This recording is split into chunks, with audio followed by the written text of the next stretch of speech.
Today we will study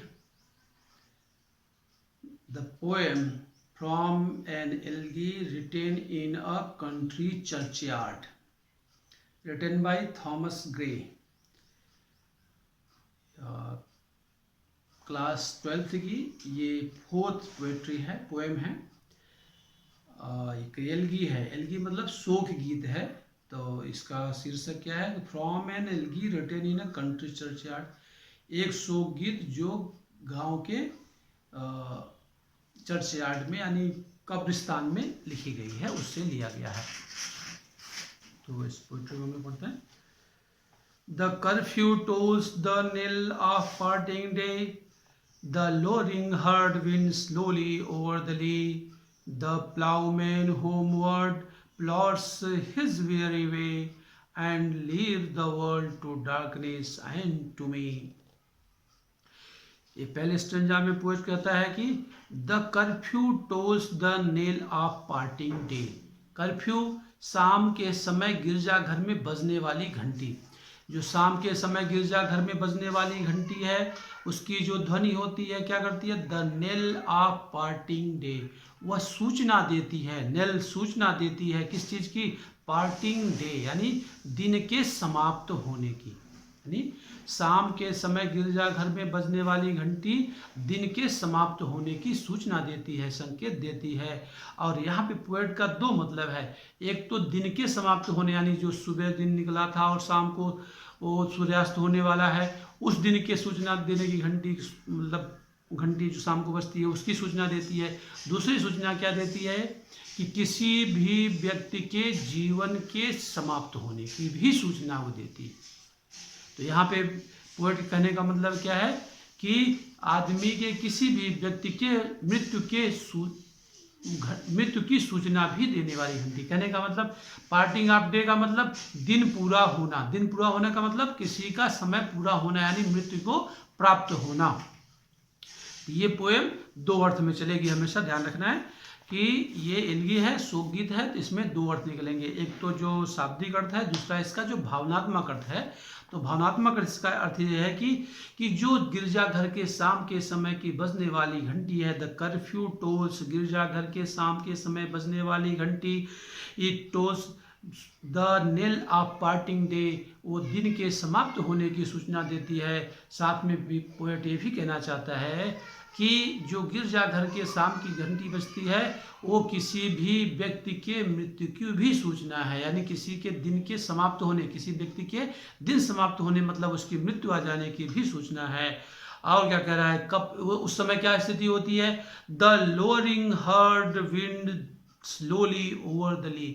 lowering herd यानी lowing मतलब रंभाते हुए, यानी दिन भर के जो जानवर गए थे बाहर, छुड़े गए थे चरने के लिए, अब शाम का समय हो गया है, यानी सूर्यास्त का समय हो रहा है और वो घर की ओर वापस आ रहे हैं। तो रंभाते हुए मतलब पागुरी करते हुए अपना वो रंभाते हुए धीरे धीरे, हर्ड मतलब जानवरों का झुंड, wind slowly over the lea, wind मतलब यहाँ पे बहना, धीरे धीरे प्रवाहित होना, यानी उस जानवरों के आने के समय जो हल्की हल्की सी हवा की बहने की, धीरे धीरे बहने की प्रवृत्ति होती है, उसी के लिए पोएट कर रहा है कि the lowering herd wind slowly over the lea, यानी शाम का समय है और रंभाते हुए जानवरों का झुंड धीरे धीरे चारागाह पर से होते हुए, ओवर द ली चारागाह पर से यानी चर करके उससे वापस आ रहे हैं, चारागाह पर से होकर के धीरे धीरे, स्लोली स्लोली, जैसे हवा चलती है धीरे धीरे,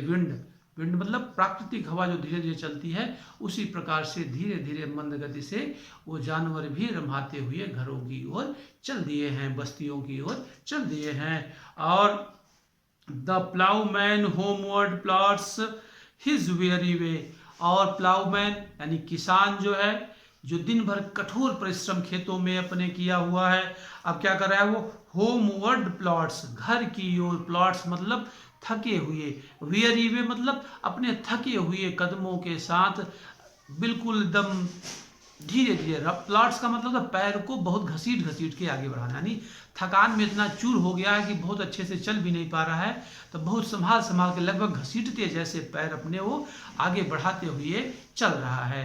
यानी शाम के समय किसान जो है, यानी कहने का मतलब यहाँ पे देखो ध्यान से कि ये मैंने कहा कि इस पोएट्री में दो अर्थ साथ में चलेंगे। जैसे पहले में बताया कि वो गिरजाघर की घंटी किसी दिन के समाप्ति होने के और किसी के मृत्यु की भी सूचना देती है। यानी जैसे आदमी का दिन पूरा हो जाता है तो वो उसके मृत्यु करीब आती है, तो मृत्यु का संदेश आती है। दिन पूरा होने मतलब किसी की मृत्यु का संदेश आना, यानी मृत्यु को प्राप्त हो जाना है। और दूसरा lowering herd wind slowly over the lea, यानी लोअरिंग हर्ड यानी जानवरों का झुंड, यानी अनंत आत्माओं का झुंड समूह जो है वो बिल्कुल वैसे ही जब उसका समय समाप्त हो जाता है तो बहुत सारी आत्माएं, चूंकि एक साथ में एक दिन में हजारों, धरती पे हजारों लाखों लोग मरते हैं, तो वही कह रहा है कि वो झुंड जैसे जानवरों का झुंड शाम के समय अपने घर की ओर चलता है रम्भाते हुए, वैसे ही मृत्यु के बाद आदमी अपने घर की ओर, अपने घर कौन मतलब ईश्वर के घर की ओर, जो उसका रियल घर है वो ईश्वर की घर की ओर रम्भाते हुए और थके कदमों के साथ में। थके कदमों का मतलब वो जो अपने जीवन काल में कठोर परिश्रम किया है, अब उससे एकदम थक गया है और अब जीवन समाप्ति की आखिरी बेला में बिल्कुल वो प्लॉट्स मतलब धीरे धीरे पैर बढ़ाते हुए अपने परम पिता परमात्मा के घर की ओर बढ़ रहा है। और अगली लाइन में क्या कहता है, the plough man homeward plots with very way.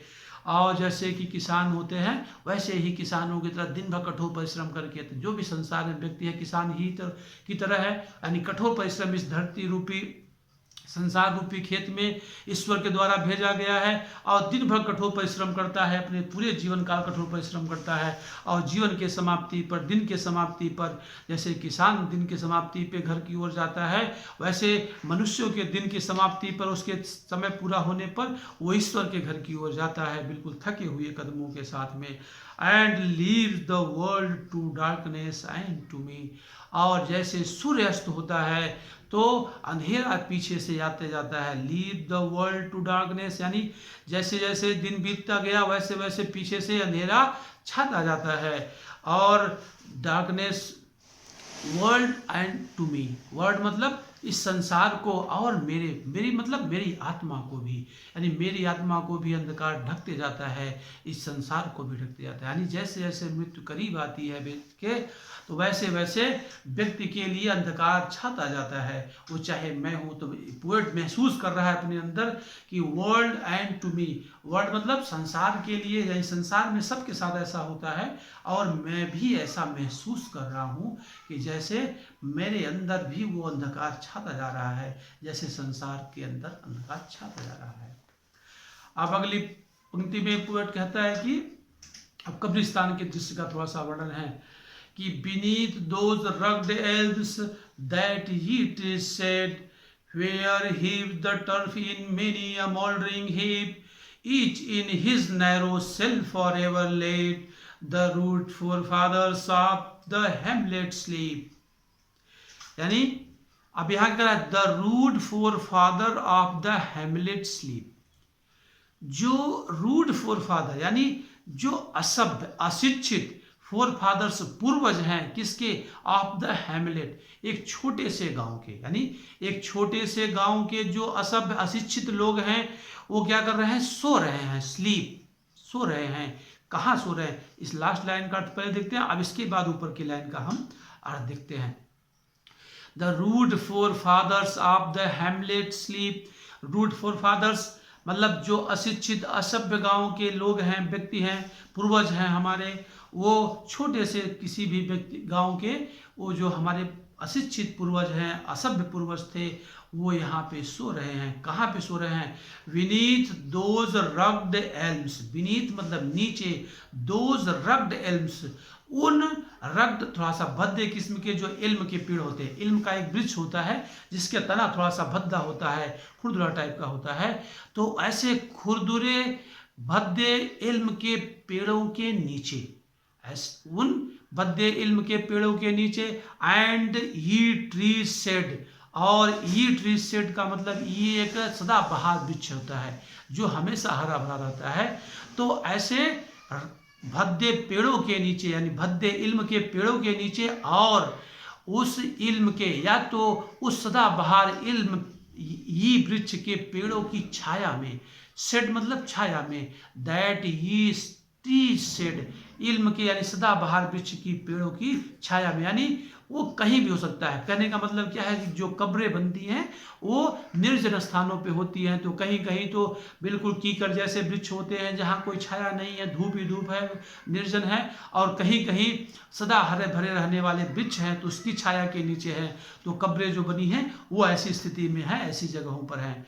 अब क्या कर रहा है पोएट, आगे बता रहा है कि वेयर, जहां पर की, heave the turf in many a mouldering heave, heaves उग आई हैं, द टर्फ घास की जड़ें, यानी घासें उगाई हैं, जहां पर की हीव द टर्फ घासें उगाई हैं, कहां पे उगाई हैं, इन मेनी अ मोल्डरिंग हूप, इन उसमें में, मेनी मतलब बहुत सारी, अब मोल्डरिंग हिप मतलब मिट्टी के ढेरों पर, यानी मिट्टी के ढेर कहाँ होते हैं, कब्रिस्तान पे, कब्रिस्तान में जहाँ लोगों को दफना दिया जाता है तो ऊपर से कब्र के ऊपर मिट्टी गाज दी जाती है तो एक ढेर सा हो जाता है। तो पोएट के कहने का मतलब ये है कि जिन कब्रों में वो फोर फादर्स सो रहे हैं, रूट फोर फादर्स सो रहे हैं, वो जो मिट्टी के ढेर उनके कब्रों के ऊपर लगे हुए हैं, उन कब्रों पर बहुत सारे घास और तिनके उगाए हैं। वेयर, जहाँ पर कि हीप द टर्फ, बहुत सारे घास और तिनके उगाए हुए हैं, इन मेनी मोल्डरिंग हीप, उनकी कब्रों के ऊपर, मोल्डरिंग हीप यानी मिट्टी के जो कब्रों के ऊपर ढेर लगा हुआ है उसके ऊपर बहुत सारे घास के तिनके उगाए हैं। Each in his narrow cell for ever laid, each यानी ईच मतलब प्रत्येक, वह गांव का रूट फोर फादर क्या है, इन हिज नैरो सेल, अपने उस छोटे से कमरे में, यानी छोटे सी कब्र में, cell laid for ever, for ever laid, for ever laid मतलब सदा के लिए, फॉर एवर सदा के लिए, लेड मतलब विश्राम कर रहा है, लेट गया है, यानी वो जो forefather, rude forefather है जो सो रहा है अपनी कब्रों में, तो कहाँ पे सो रहा है वो बताया पहले पोएट ने कि वो या तो भद्दे इल्म के पेड़ों के नीचे हैं, या तो सदाबहार ये ट्री की छाया में है, और उस छाया में जहाँ भी हैं, यानी या तो वो भद्दे पेड़ों के नीचे हैं या तो ये पेड़ों की छाया में हैं, उनकी जो कब्रें बनी हुई हैं, मिट्टी के ढेर कब्रों के ऊपर लगे हैं, उस पर घास के तिनके और घासें उगाई हैं, और each in his narrow cell for ever laid, और प्रत्येक वो रूट फोर फादर अपनी छोटी सी कब्र में, सेल में, कब्र में सदा के लिए विश्राम करने को लेट गया है, सो गया है। अब अगली लाइन में पोएट कहता है कि अब ये जो इन कब्रों के अंदर सो रहे हैं, इनको जगाने के बारे में वो वर्णन कर रहा है आगे।